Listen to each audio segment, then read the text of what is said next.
What's up, guys? I'm Element. Flip. And this is Watching Sundays. We get together every Sunday to talk about all of our favorite TV shows, movies, and everything pop culture. This week, we are talking about The 100. Indeed.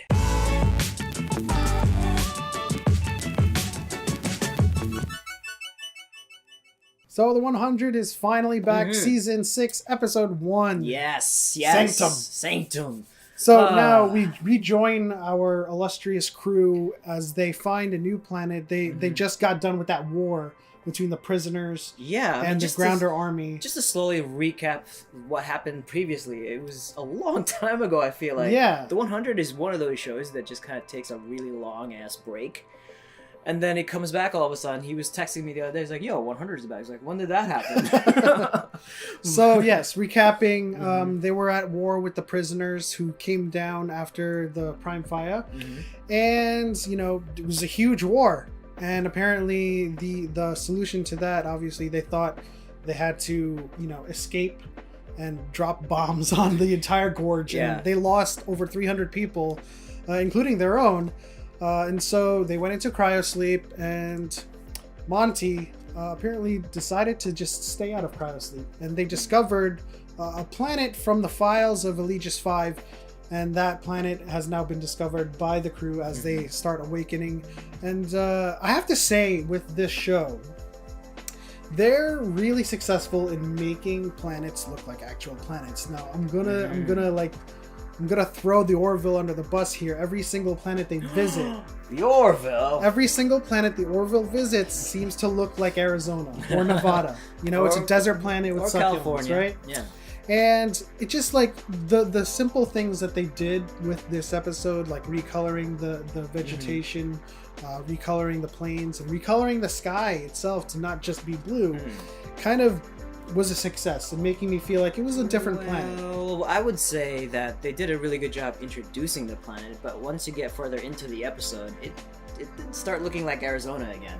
Well, but the set. Yeah, the set, of course, all that, the vegetation, it kind of lost its colorful imagery when you were introduced to it. There was a lot of purples, there were a lot of blues, really nice skyline and landscapes, but once the red sun, I guess, creeped into this episode, it did start to look like a regular set. Once the red sun, started to creep in during that episode, it did kind of start to look like and resemble like a regular set, like it took place in Arizona, California, whatever desert landscape that you might be filming in. I think the first impressions matters a lot when it comes to introducing a new planet. Absolutely. So I think what was successful was the coloring and was the grading that they used in all of the atmosphere of the planet. But yeah, it did start to look a lot like Earth, obviously because the humans came from Earth, right? And they made their settlement there.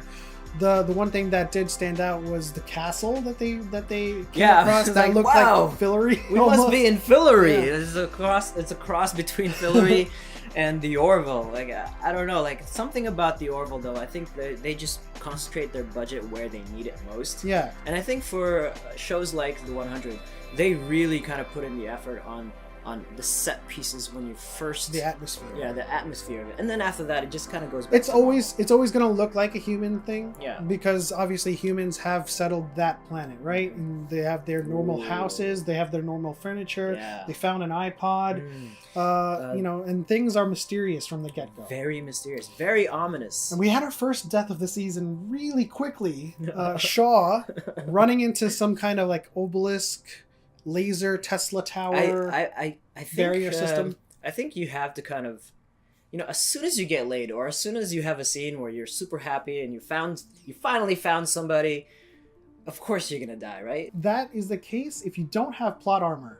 That guy is relatively new, but he was dispensable for sure. Absolutely dispensable. They came across a swarm of whatever insect that they were, locusts or something, whatever they discovered, and so that barrier obviously was meant to keep them out, and apparently Clarke and the Nightbloods, or her radiation blood, right is keeping her safe from that barrier. So it's very ominous, this kind of kingdom that they walk themselves into is completely empty, right? And you're just wondering, what collars, restraints. There's blood. these shackles, what is happening? Are these a community of werewolves? That was the first first thought that came to my head, but it's like, no, you can't introduce high fantasy werewolves and 100 into one show. It just would be stupid. The first thought that came to my head when they started reading that children's book about the Red Sun, I thought it was going to be something with like high temperatures and like burning, right? We were both completely wrong. Yeah, really off on that one. Really, really off. Well, as it turns out, it's a bedtime story that is actually a warning of what happens in that.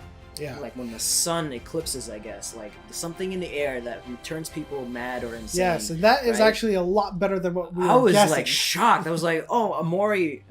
Yeah, Like, Amori started almost, attacking almost Murphy. I was oh like, my goodness. wait, this is a huge twist. This right? is a very big twist because it's not only, they're not like, it's yet to be discovered who the people are because they did steal the ship, right? Like that's them somebody stealing stole the ship. And then Mori is the only one that has shown symptoms. Right. And like she was looking into that like little peephole, like keyhole, like peephole. She was looking into that little keyhole, and something happened to her. And maybe that was the start of it. But like initially, I thought that nobody's there. That there's something is going to happen with this red sun, right? Like you thought it was going to be like it's going to be too hot. Yeah. I thought it was going to be werewolves. Maybe I was more on track, right? They're moving literally in the right direction, at right? least.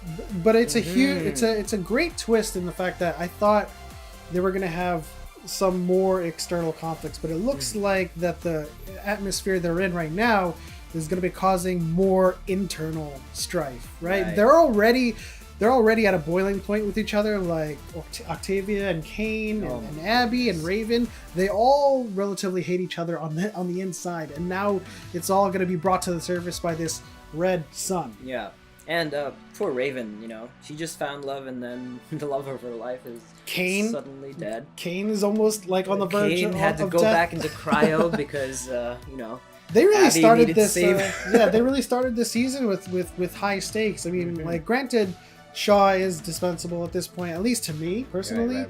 But starting off with a couple of deaths and then ending the episode with a surprise twist, where the planet that they thought was going to be a salvation was going to be the catalyst to make them all just like turn on each other. Yeah. Guys, we're super excited to cover the 100. As you know, we do show up every Sunday to recap and catch up to all of our favorite TV shows. But the biggest question I have for you is, what are you guys watching? Let us know if there's anything you want us to cover, whether it be an anime, a TV show, or a random movie, independent, or some kind of anything in the entertainment world that you'd like us to cover. So leave that in the comment section down below, and as always, every Sunday we get together and release new videos. So hit that like button, subscribe, and hit the bell notification so you know when we release them. And as always, we'll see you next Sunday.